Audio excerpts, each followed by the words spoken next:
Well, it's time for our Money Wise segment with, of course, Amanda Hardy. And today, we're talking about an issue with the world's most interesting name, shrinkflation. That was new to me. I mean, once I read about it, I get it. But yes. Well, it's funny that I was pricing things earlier before I got here, doing a grocery check, and that's what it means. It's talking about, you know, you go to buy that, and what I think about is the candy bar fundraiser, how those have shrunk over the years, but it's all about your food and the amounts that now they come in are a lot less than what they were. And sometimes it's deceiving, isn't it? It's very deceiving. Because, and I didn't really think about it till you sent this material and went, you know, that I have noticed that, or have noted it, that I'm buying the same whatever it is, but it's not quite the same size. And it's a little bit less. And that's the way companies have gotten away with it.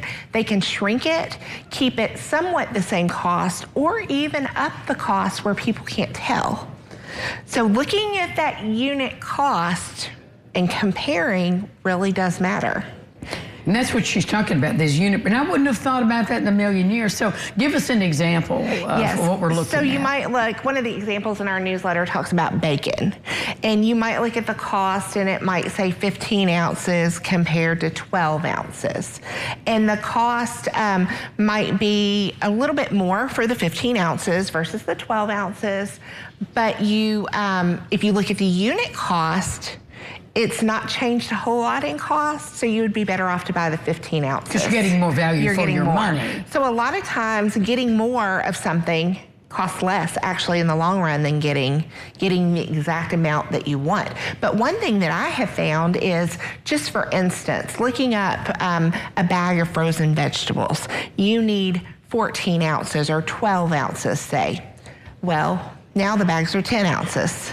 So for a recipe, it's like, okay, do I have to buy 2 bags? Just to get that extra amount? Or do I just cut back? And you can, on recipes, cut back. So you may just not need double. And that's what's happened, is the amounts have gone down lower. You might need a little bit more. So you've got to decide, okay, what's better? Buy 2 bags, buy 1 and get away with it. Really interesting. It's really crazy. Where can the audience get that, have access to that article? Because it's a small article, but worth reading.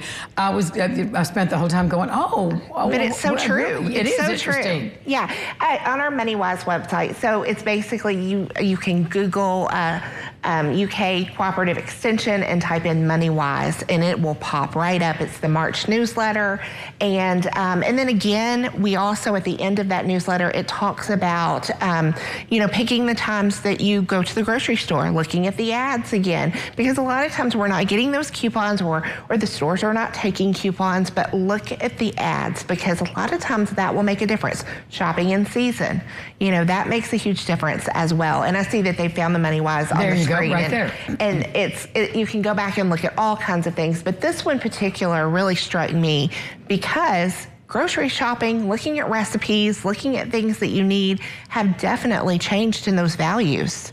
Well, and plus, you know, you're going, and when you check out, you have sticker shock. Yes. You're buying the same things you've always bought, and the price is phenomenally different. Absolutely. Yes, it's gone up, and crazy gone up. Yeah, you know, a lot of people have doubled their shopping trips. So really looking at some of these things, looking at when you can buy them, what you need, cutting back on some of the things that might have lowered in their ounces or their amounts.